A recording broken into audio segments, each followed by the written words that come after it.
Hi friends, मैं हूं नेकी और अपन आज बात करेंगे रेक्टिफायर के बारे में।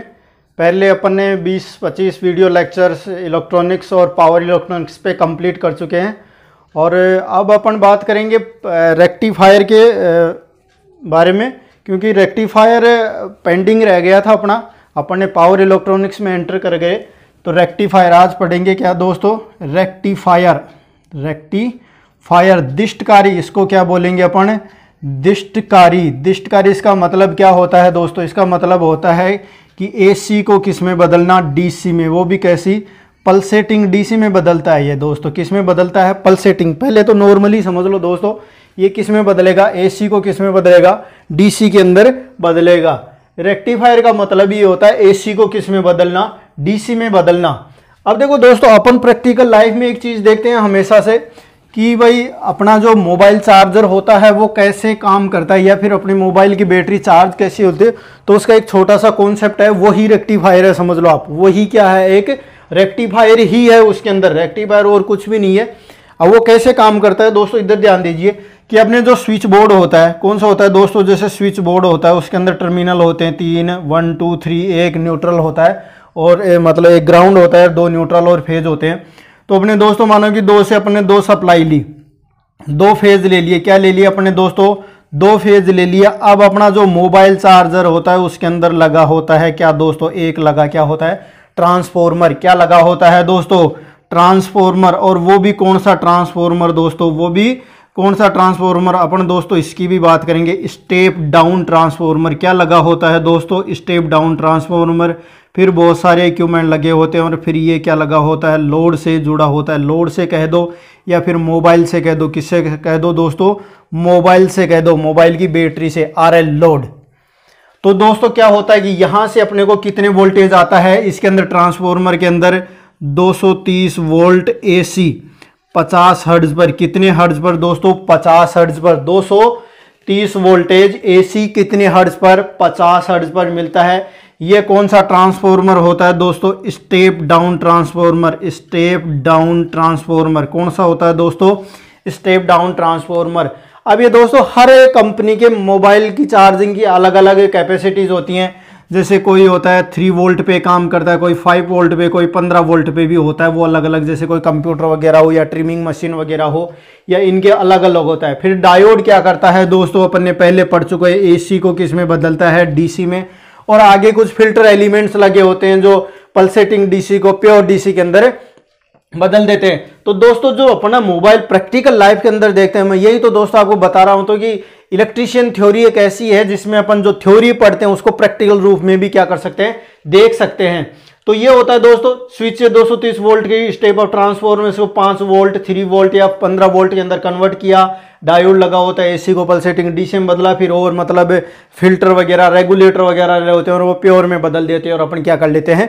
अपना मोबाइल चार्ज होता है। और भी जैसे कंप्यूटर हुआ, लैपटॉप हुआ और बहुत सारी चीजें होती हैं जो काम करती हैं। तो दोस्तों आज अपना कौन सा टॉपिक है? रेक्टिफायर। कौन सा है दोस्तों? रेक्टिफायर टॉपिक है। तो दोस्तों ध्यान दीजिए, रेक्टिफायर मतलब एक्चुअल में करता क्या है दोस्तों? एक्चुअल क्या कहते हैं? सबसे पहले अपन दोस्तों रेक्टिफायर की ब्लॉक डायग्राम की बात करते हैं। किसके ब्लॉक डायग्राम की बात करते हैं? तो ब्लॉक डायग्राम वो देखिए, वो चार्जर जैसा ही बनेगा। ये क्या होता है? ट्रांसफॉर्मर लगा होता है। यहाँ पे अपन क्या देंगे दोस्तों? इनपुट देंगे। इनपुट कितना? 230 वोल्ट AC कितने हर्ट्ज पर? 50 हर्ट्ज पर। ये ट्रांसफॉर्मर है दोस्तों। इसके आगे लगा होता है स्टेप डाउन ट्रांसफॉर्मर। क्या लगा होता है दोस्तों? Step down transformer. फिर डायोड लगा होता है, फिर बहुत सारे एलिमेंट होते हैं। और ऐसे ये किससे जुड़ा होता है? लोड से दोस्तों। लोड से अभी नहीं जुड़ेगा, बाद में जुड़ेगा दोस्तों। क्या जुड़ेगा? बाद में। दोस्तों समझ में आ रही है? इसके बाद दोस्तों ये आउटपुट जाता है किसमें? फिल्टर परिपथ में। किसमें जाता है दोस्तों? फिल्टर परिपथ में। किसमें जाता है? फिल्टर परिपथ में। किसमें जाएगा? फिल्टर सर्किट में। फिल्टर में जाएगा। फिल्टर सर्किट के बाद जाएगा ये दोस्तों रेगुलेटर के अंदर। किसमें जाएगा दोस्तों? रेगुलेटर। रेगुलेटर के अंदर जाएगा। रेगुलेटर के अंदर जाएगा और यहां से अपने को क्या मिलेगी? प्योर डीसी मिलेगी। क्या मिलेगी दोस्तों? Pure DC. तो दोस्तों समझ में आ रहा है, ये होता है डायग्राम किसका? रेक्टिफायर का। यहाँ अपन ये अध्ययन करेंगे, फिल्टर भी पढ़ेंगे और रेगुलेटर के बारे में भी थोड़ा सा बात कर लेंगे दोस्तों। अब देखिए दोस्तों, अपन ने बात यह कि रेगुलेटर जो सर्किट होता है उसके अंदर दो प्रकार के एलिमेंट लगे होते हैं, यही अपन देख लेते हैं। एक एक्टिव एलिमेंट लगे होते हैं, कौन से? एक्टिव एलिमेंट लगे होते हैं, और एक होता है पैसिव एलिमेंट लगे होते हैं दोस्तों। ये इनमें से एक क्वेश्चन बार बार पूछा जाता है कि निम्न में से कौन सा एक्टिव एलिमेंट है, कौन सा पैसिव एलिमेंट है। तो ये अपन दोस्तों बाद में बात करेंगे, पहले अपन यहाँ बात करते हैं कि ट्रांसफॉर्मर कौन सा काम में लिया जाता है दोस्तों। तो ये बहुत ही इंपॉर्टेंट है, स्टेप डाउन ट्रांसफॉर्मर काम में लिया जाता है। स्टेप डाउन ट्रांसफॉर्मर दोस्तों very important, step down transformer काम में लिया जाता है। यहां से बहुत बार क्वेश्चन पूछा, रेक्टिफायर के अंदर कौन सा ट्रांसफॉर्मर काम में लिया जाता है? तो दोस्तों स्टेप डाउन ट्रांसफॉर्मर काम में लिया जाता है। डायोड क्या करेगा? एसी को डीसी में, ये कुछ रिपल्स बचेंगे। फिल्टर का उपयोग दोस्तों, फिल्टर का उपयोग क्या होता है? फिल्टर के उपयोग की बात करेंगे कि ये रिपल को कम करने का काम करता है, रिपल को कम करता है, ये रिपल को हटाता है या कम करता है दोस्तों। रिपल क्या होता है? जो आरएमएस वैल्यू होती है, मतलब जो एसी की अपन वैल्यू किस में लेते हैं? RMS, root mean square value, और डीसी को किस में लेते हैं? एवरेज वैल्यू में।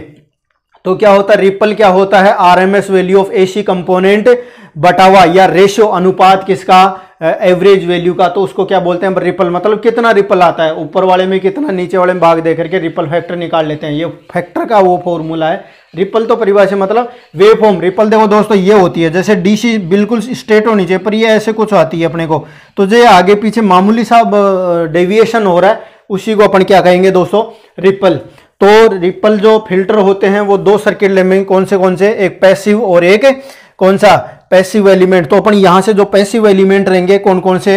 एक बोलते हैं एल और सी काम में लेंगे, मतलब इंडक्टर और कैपेसिटर काम में लेंगे। तो दोस्तों ये समझ में आ रहा है। अब देखो क्या क्या करता है दोस्तों, ये जो काम करता है डायोड, जो अपने रेक्टिफायर के अंदर क्या काम करते हैं कि जो एसी के अंदर क्या होती है? वेव फॉर्म ऐसी आती है। ये दोस्तों अपन क्या दे रहे हैं? एसी दे रहे हैं, प्लस माइनस 0 पाई और ये 2 पाई। तो यहां पे एसी के अंदर क्या होता है? Average value. एसी के अंदर देखो, एसी के अंदर क्या होती है? एवरेज वैल्यू का मान क्या होता है? 0। और डीसी के अंदर अपने को कुछ मिल रही है, तो अपन करने एवरेज वैल्यू से नॉन एवरेज वैल्यू में बदल देंगे। एवरेज वैल्यू डीसी के अंदर मान क्या होता है? 0, नॉट इक्वल टू 0। एसी के अंदर एवरेज वैल्यू का मान कितना होता है? 0, और डीसी के अंदर कितना होता है? 0 नहीं होता है डीसी के मान।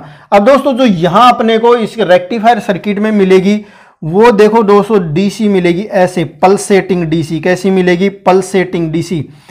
पल्सेटिंग डीसी मिलेगी दोस्तों। कैसी डीसी मिलेगी? Pulsating DC. अब इस पल्सेटिंग डीसी को अपन फिल्टर सर्किट के द्वारा प्योर कर लेंगे, रेगुलेटर से भी अपन काम में लेंगे, और प्योर डीसी के अंदर क्या कर लेंगे दोस्तों? कन्वर्ट कर लेंगे।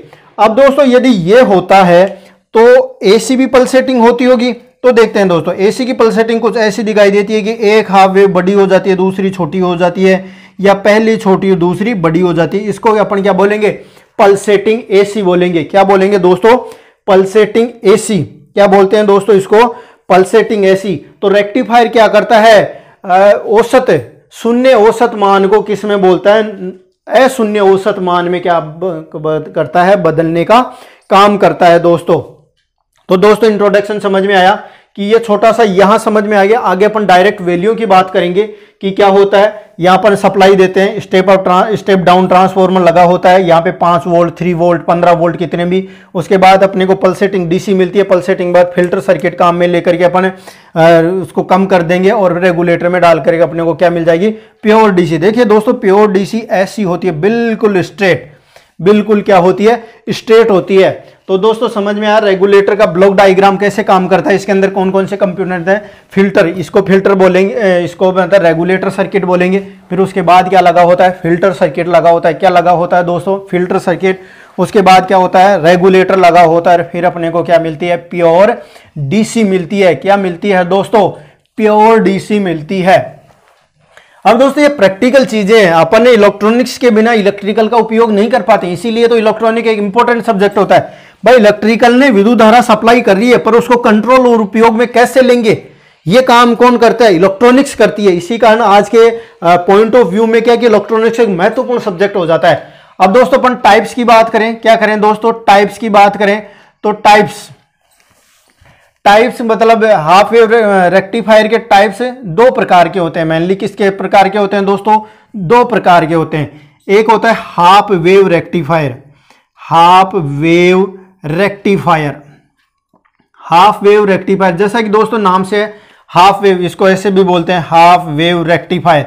हिंदी में बोलते हैं अर्ध तरंग, अर्ध तरंग दिष्टकारी, अर्ध तरंग दिष्टकारी दोस्तों, हाफ वेव रेक्टिफायर। इसके अंदर अपन दोस्तों जैसा नाम से ही है, आधी क्या मिलेगी?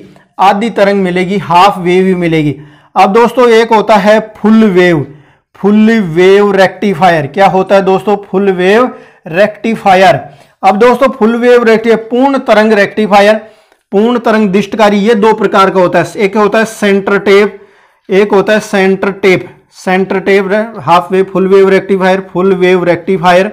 और एक होता है ब्रीज रेक्टिफायर दोस्तों। क्या होता है? Bridge rectifier, bridge rectifier. दोस्तों समझ में आ रहा है रेक्टिफायर कितने प्रकार का होता है? मुख्यतः तो होने का तो दो ही होता है, पर इसका टोटल ओवरऑल क्लासिफिकेशन कितने प्रकार का होता है? 3 प्रकार का हो जाता है। हाफ वेव, जैसे तो ये तो दो ही समझो दोस्तों, कितने? 2 समझो, एक फुल वेव और एक हाफ वेव। और फुल वेव में 2 हो जाते हैं कि एक सेंटर टेप ले लो, एक क्या होता है ब्रीज टाइप ले लो, ब्रीज के अंदर 4 होंगे। अब दोस्तों यहां से क्वेश्चन भी पूछा जाता है, हाफ वेव में डायोडों की संख्या कितनी होगी?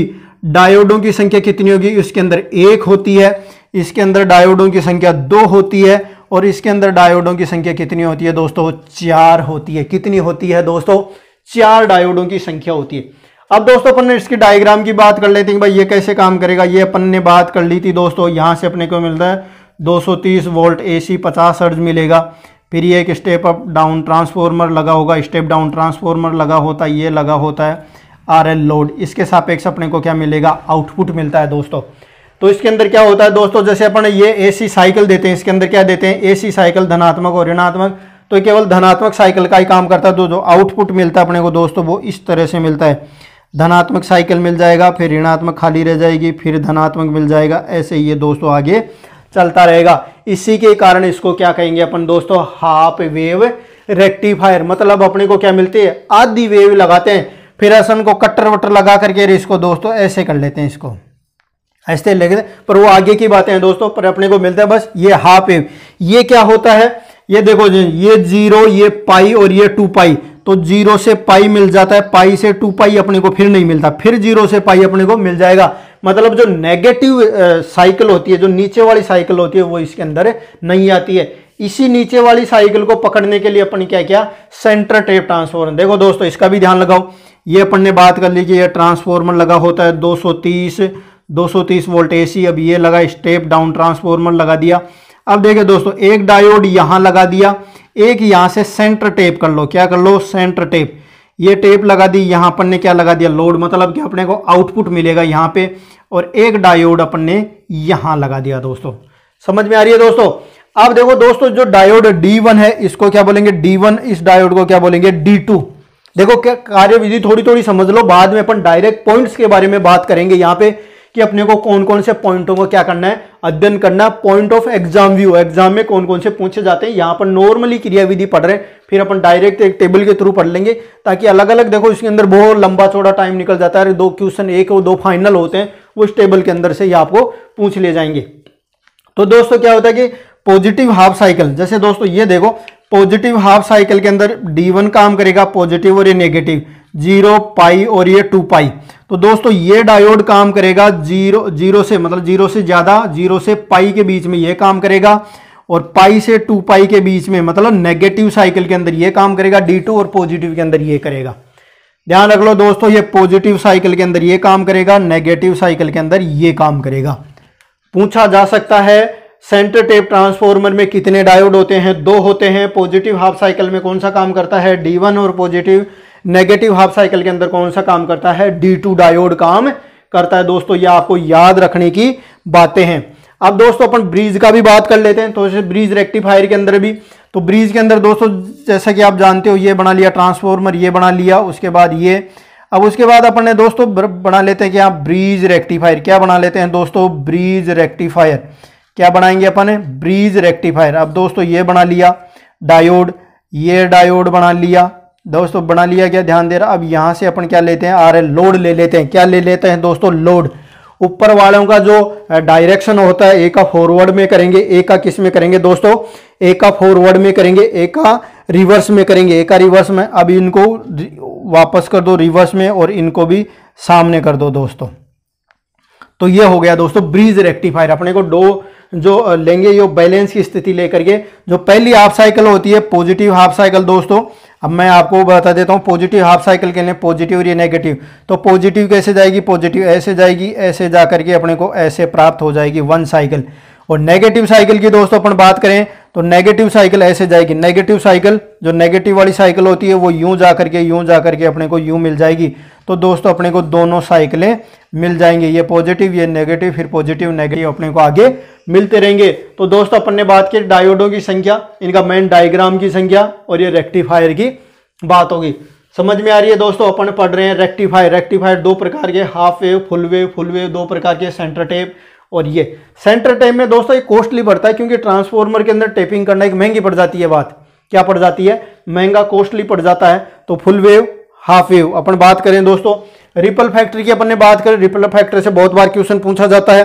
क्या पूछा जाता है कि रिपल फैक्टर क्या होता है। तो दोस्तों ध्यान रखना, RMS value, root mean square value of AC component, मतलब एसी धारा की, एसी कंपोनेंट की या एसी जो भी एलिमेंट होते हैं उनकी आरएमएस वैल्यू का अनुपात होता है किसके साथ, एवरेज वैल्यू के साथ, मतलब डीसी के साथ। एसी में अपन भाग देंगे किसका, डीसी का। तो वो एसी कंपोनेंट अपनेगा रिपल फैक्टर काम में आ जाएगा। यहां से बहुत बार क्वेश्चन पूछा जाता है दोस्तों। क्या किया जाता है दोस्तों, क्वेश्चन पूछा जाता है। अब दोस्तों अपन बात करें आइडली रिपल फैक्टर का मान कितना होता है, 0 होता है। आइडली रिपल फैक्टर का मान दोस्तों कितना होता है, 0। कितना होता है दोस्तों, 0 होता है। अब दोस्तों अपन ने बात कर ली, अब अपन टेबल के थ्रू कुछ पॉइंट्स को अध्ययन कर लेते हैं। यहाँ पे क्या कर लेते हैं दोस्तों, टेबल के थ्रू कुछ पॉइंट अध्ययन कर लेते हैं जो एग्जाम के पॉइंट ऑफ व्यू से क्या माने जाते हैं, वेरी वेरी मोस्ट इंपॉर्टेंट माने जाते हैं। तो देखिए दोस्तों अपन ने इनकी इंट्रोडक्शन पढ़ लिया, कौन कौन सा डायोड किस किस में काम करेगा, कितने डायोड होते हैं, हाफ वेव फुल वेव, और ये अपन ने देख लिए। अब अपन दोस्तों बात कर लेते हैं इनके मेन जो कंपोनेंट्स हैं या एग्जाम में जिनसे बातें पूछी जाती है। तो ये दोस्तों हाफ वेव रेक्टिफायर हो गया, ये हो गया सेंटर टेप रेक्टिफायर हो गया दोस्तों, ये सेंटर टेप रेक्टिफायर। और ये फुल वेव रेक्टिफायर दोस्तों समझ में आ रही। इन पॉइंटों को ध्यान से देखिए, यहां से मोस्ट इंपोर्टेंट क्वेश्चन पूछा जाता है और बहुत अच्छा यहां से मतलब आपको इजी गोइंग क्वेश्चन मतलब पॉइंट्स मिलते हैं, अपने को मार्क्स मिलते हैं दोस्तों। क्या मिलते हैं, मार्क्स मिलते हैं। तो दोस्तों अपन एक और देख लेते हैं इधर कंपोनेंट के हिसाब से कि भाई अपन कौन कौन से कंपोनेंट यहां काम में लेंगे। तो ये देखिए दोस्तों, पहला दोस्तों अपन बात कर देंगे डायोडों की संख्या, DIOD, डायोडों की संख्या। तो इसके अंदर 01 होती है, इसके अंदर 02 होती है और इसके अंदर 04 होती है। दोस्तों ये समझ में आया क्या, डायोडों की संख्या। क्या दोस्तों, अपन डायोडों की संख्या। अब दोस्तों बात आ रही है इफिशियंसी की, EFICIENCY, इफिशियंसी बोले तो दक्षता। क्या बोलेंगे दोस्तों इसको, दक्षता। इफिशियंसी क्या बोलेंगे दोस्तों, क्या बोलेंगे, दक्षता। क्या बोलेंगे इसको, दक्षता। दोस्तों दक्षता क्या होती है, output upon input, output upon input को ही क्या बोलेंगे दोस्तों, आउटपुट अपॉन इनपुट को ही क्या बोलेंगे अपन दोस्तों, दक्षता बोलेंगे। क्या बोलेंगे दोस्तों, दक्षता। आउटपुट अपॉन इनपुट को ही क्या बोलेंगे दोस्तों, दक्षता।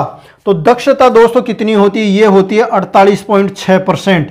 कितनी होती है दोस्तों, ये 48.6%। और दूसरी कितनी होती है दोस्तों, 81.2%। और इसकी भी कितनी होती है, 81.2%। ये बहुत ही बार क्वेश्चन पूछा जाता है दोस्तों। क्या पूछा जाता है, क्वेश्चन पूछा जाता है, क्वेश्चन पूछा जाता है दोस्तों।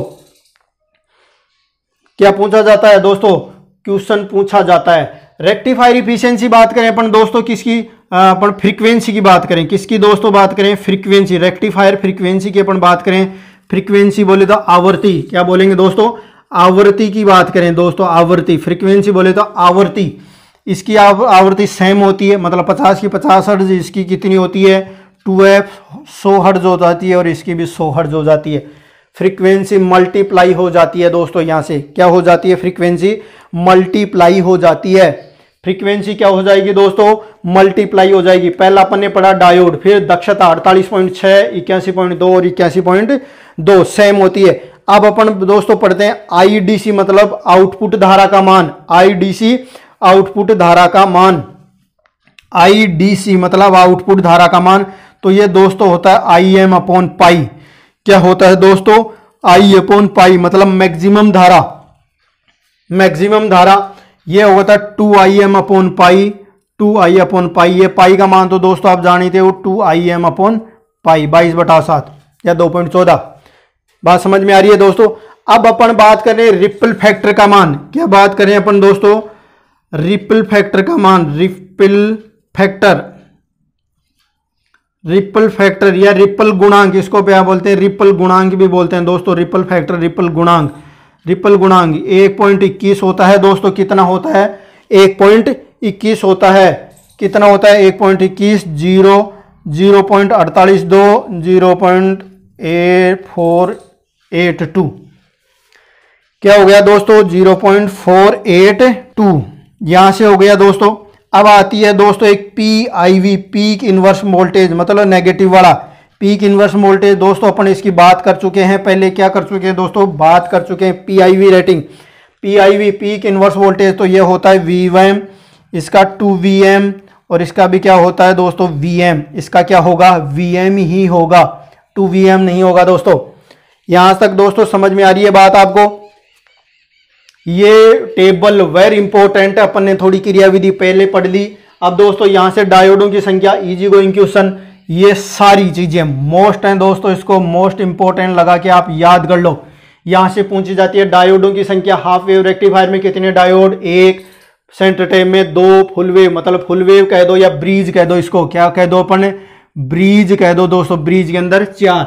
दक्षता इफिशियंसी क्या होती है, आउटपुट अपॉन इनपुट को ही क्या बोलते हैं, दक्षता। जैसे अपन इलेक्ट्रॉनिक्स में क्या कह रहे थे, गेन, वही है यहाँ पे 48.6%, 81.2% और 81.2%। फ्रीक्वेंसी क्या होती है, रेक्टिफायर फ्रीक्वेंसी कितनी होगी, यहाँ F मतलब 50 हर्ट्ज होगी। यहाँ पे कितनी होगी दोस्तों, कंफ्यूज मत हो जाना, 50 हर्ट्ज सेम टू सेम। यहाँ पे कितनी 100 हर्ट्ज हो जाएगी और यहाँ पे भी कितनी हो जाएगी, 100 हर्ट्ज हो जाएगी। कितनी हो जाएगी, 100 हर्ट्ज। यहाँ पे IDC, IM मतलब मैक्सिमम करंट बटा पाई, 2 मैक्सिमम करंट और 2 मैक्सिमम। ये दोस्तों यहाँ से भी बहुत बार क्वेश्चन आता है। यहाँ पे दोस्तों हर एग्जाम में कोई ना कोई क्वेश्चन पूछा जाता है, चाहे वो आप IES ले लो, चाहे आप JEN ले लो या फिर कोई भी एग्जाम ले लो, हर में पूछा जाता है। चाहे आप गेट ले लो, कोई सा भी एग्जाम ले लो, हर के अंदर क्या पूछा जाता है, ये रिपल फ्रीक्वेंसी स्पेशली। ये तो बहुत बार पूछा हुआ है, 1.21, 0.48 और 0.48। PIV रेटिंग ये VM, 2VM और VM। अब देखो दोस्तों ये PIV रेटिंग, यदि अपन इसके साथ क्या लेंगे, फिल्टर काम में लेंगे।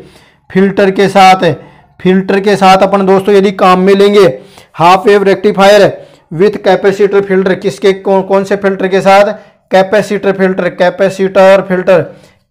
फिल्टर के साथ काम में लेंगे, तो इसका PIV रेटिंग कितना हो जाएगा, 2VM हो जाएगा दोस्तों। कितने हो जाएगी, 2VM। फिल्टर यदि अपन काम में लेंगे तो कितना हो जाएगा, 2VM हो जाएगा। कितना हो जाएगा दोस्तों, 2VM हो जाएगा। अब दोस्तों अपन बात करें कि इसकी लाभ की बात करें, फुल वेव रेक्टिफायर की किसकी बात करें अपन, लाभों की बात करें तो इसके अंदर रिपल फैक्टर का मान क्या हो जाता है, कम हो जाता है। दूसरा होती है दक्षता क्या हो जाती है, ज्यादा हो जाती है। क्या हो जाती है, दक्षता दोस्तों ज्यादा हो जाती है। और फिर अपन बात करें तीसरा, तो आउटपुट का मान भी क्या अपने को मिलता है दोस्तों, ज्यादा। अब दोस्तों आप बात करेंगे कि अपन फुल की क्यों बात करें, जो फुल के लाभ हैं वो हाफ के हानियां हो जाएंगी भाई। इसके अंदर रिपल फैक्टर ज्यादा, दक्षता कम और आउटपुट का मान भी कम। अब देखो हानियां की बात करें, किसकी बात करें, फुल वेव रेक्टिफायर की हानियां की अपन बात करें, किसकी बात करें, हानियां की। तो इसके अंदर यह होता है दोस्तों, हानियां की इसके अंदर क्या होता है, हानियां के अंदर क्या होता है, एक तो सेंटर टेप जो अपन ट्रांसफॉर्मर लाएंगे, सेंटर टेप ट्रांसफॉर्मर वो महंगा पड़ता है। सेंटर टेप ट्रांसफॉर्मर क्या पड़ता है, महंगा पड़ता है। क्या दोस्तों पड़ता है अपने को, महंगा पड़ता है। क्या पड़ता है दोस्तों, महंगा पड़ता है। क्या पड़ता है दोस्तों, महंगा। तो ये क्या पड़ जाएगा अपने को, सस्ता। ये इसी के क्या है अपने को लाभ हैं दोस्तों। क्या है अपने दोस्तों, लाभ। तो दोस्तों यहाँ समझ में आए नहीं, अपने बात की रेक्टिफायर की, देखो दोस्तों अपने बात की रेक्टिफायर क्या करता है, एसी को पल्सेटिंग डीसी में बदलता है। देखो फिल्टर के बाद वो प्योर हो जाएगी, रेगुलेटर के बाद प्योर हो जाएगी।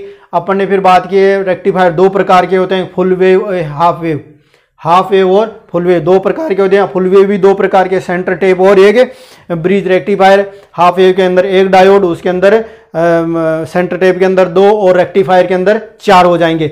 फिर अपन ने अलग अलग ये टेबल की बात कर ली, अलग अलग किसकी बात कर ली, टेबल की। यहाँ से दोस्तों क्वेश्चन पूछा जाता है, दक्षता ज़्यादा होती है, वो ज़्यादा होती है, और ये हो गया क्या होता है, पीआईवी रेटिंग होती है दोस्तों। फुल वेव की क्या होती है, पीआईवी रेटिंग भी क्या होती है, इनकी ज़्यादा होती है, पीक इनवर्स कम होना चाहिए, अपन ने बात की थी।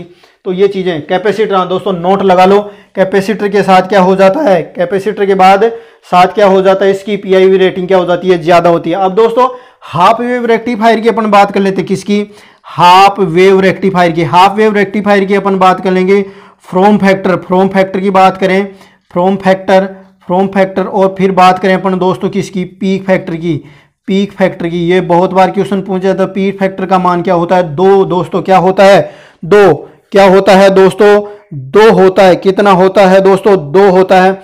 और फ्रॉम फैक्टर का मान क्या होता है, π/2 होता है। क्या होता है दोस्तों, π/2।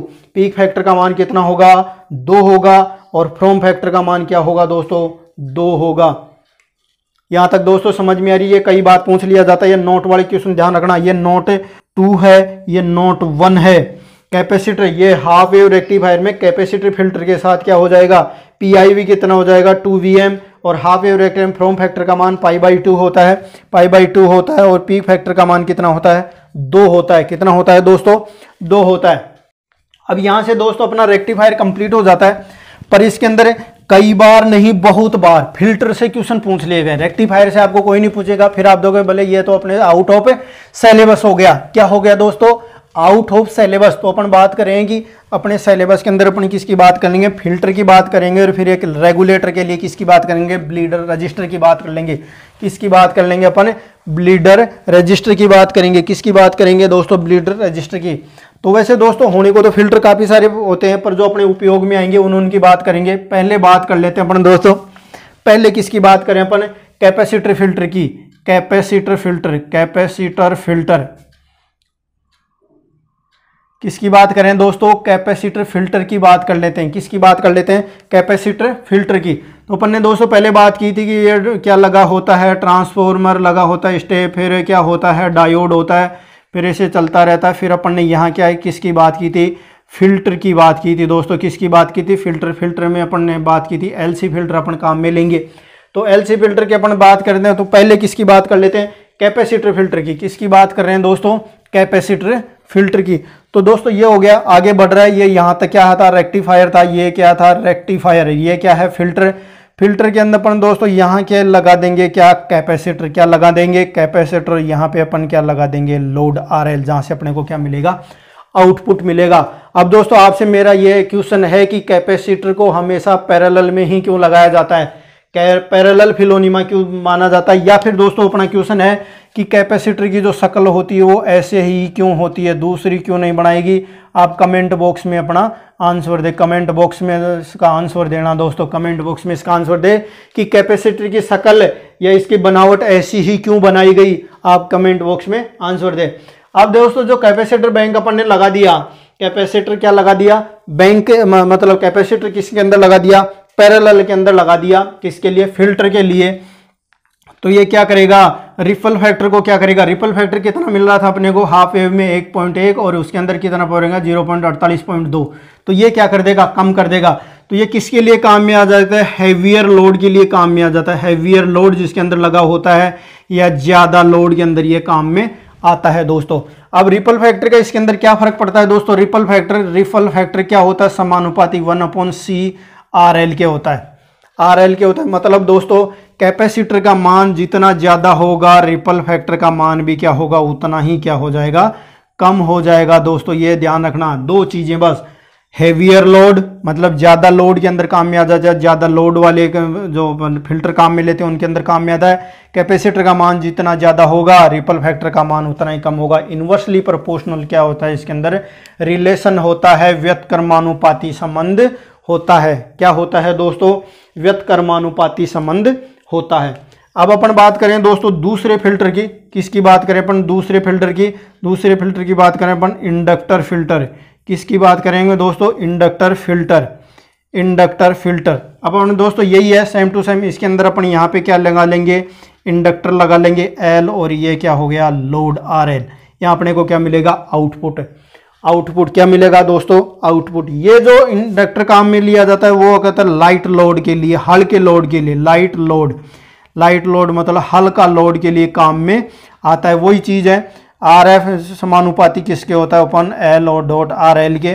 तो मतलब RL का जितना मान ज़्यादा होगा RF का मान ही कितना होगा? मतलब इंडक्टर का मान जितना ज़्यादा होगा दोस्तों उतना ही क्या होगा? ये उतना ही क्या होगा दोस्तों? मतलब रिपल फैक्टर का मान क्या होगा? कम होगा। रिपल फैक्टर का मान क्या होगा दोस्तों? कम होगा। तीसरा एक फिल्टर आता है L section. L section filter, L section filter. और एक चौथा और होता है पाई सेक्शन। पाई सेक्शन मिनट। अब अपने को ये बहुत आगे हाईवे चीज़ है। L सेक्शन की बात कर लेते हैं। पहले लगा होता है इंडक्टर, फिर लगा होता है कैपेसिटर, और फिर लगा होता है क्या दोस्तों? लोड RL लगा होता है। क्या दोस्तों? लगा होता है RL। ये L और ये क्या हो गया? C। ये केवल आपको ध्यान रखना है। और ये कहाँ काम में आता है दोस्तों? वेरिएबल लोड की जगह काम में आता है। ये कहाँ काम में आता है दोस्तों? Variable load. जहाँ पे लोड बदलता रहता है वहाँ पे क्या काम में आ जाएगा? L section filter. कौन सा काम में आ जाएगा दोस्तों? L सेक्शन फिल्टर काम में आ जाएगा। क्या काम में आ जाएगा दोस्तों? L section filter. तो दोस्तों अपन ने बात की फिल्टर क्या होता है कि जो रिपल्स आ जाते हैं डीसी के अंदर, क्या आ जाते हैं? रिपल्स आ जाते हैं, उनको कम करने के लिए क्या काम में लेते हैं दोस्तों? अब जैसे अपन ने जो उसके अंदर जो प्राप्त हो रही थी डीसी, वो ऐसी प्राप्त हो रही थी दोस्तों। क्या हो रही थी? ऐसी प्राप्त होती। अब हमने इसको यदि एवरेज वैल्यू ले तो ये ऐसे आ जाएगी। क्या लें? औसत मान। तो दोस्तों ये ऐसे आ जाएगी, या फिर इसको अपन ऐसे बोलें तो ये ऐसा मान आ जाएगा अपने को। इसको क्या बोलते हैं? जो ये बहुत मतलब जो चल रहा है जिग, उसको क्या बोलेंगे? हम रिपल बोलेंगे। क्या बोलेंगे दोस्तों? रिपल। ये देख दे दोस्तों, ये थोड़ा सा उठा, फिर ये, फिर थोड़ा सा उठा, ये, इसको क्या बोलेंगे अपन? रिपल। तो इनके लिए अपन क्या काम में ले रहे थे? फिल्टर काम में ले रहे थे। अब दोस्तों एक चीज़ छोटी सी और आती है कि रेगुलेटर के अंदर कौन क्या काम में लेंगे? तो दोस्तों आपको यहाँ से दिख रहा होगा ब्लीडर। क्या दोस्तों दिख रहा होगा? ब्लीडर। ये एक रजिस्टर का नाम है, ब्लीडर रजिस्टर। क्या दोस्तों है ये? Bleeder register. क्या हो दोस्तों? Bleeder register. और इससे क्या होता है? Voltage regulation. वोल्टेज रेगुलेशन क्या हो जाता है? अच्छा हो जाता है। क्या हो जाता है दोस्तों? वोल्टेज रेगुलेशन को सुधारने के काम में आता है। 10 एक शब्द आप याद रखिए, ब्लीडर रजिस्टर। ब्लीडर रजिस्टर क्या होता है दोस्तों? वोल्टेज रेगुलेशन को सुधारने के काम में आता है। रेगुलेशन क्या होता है?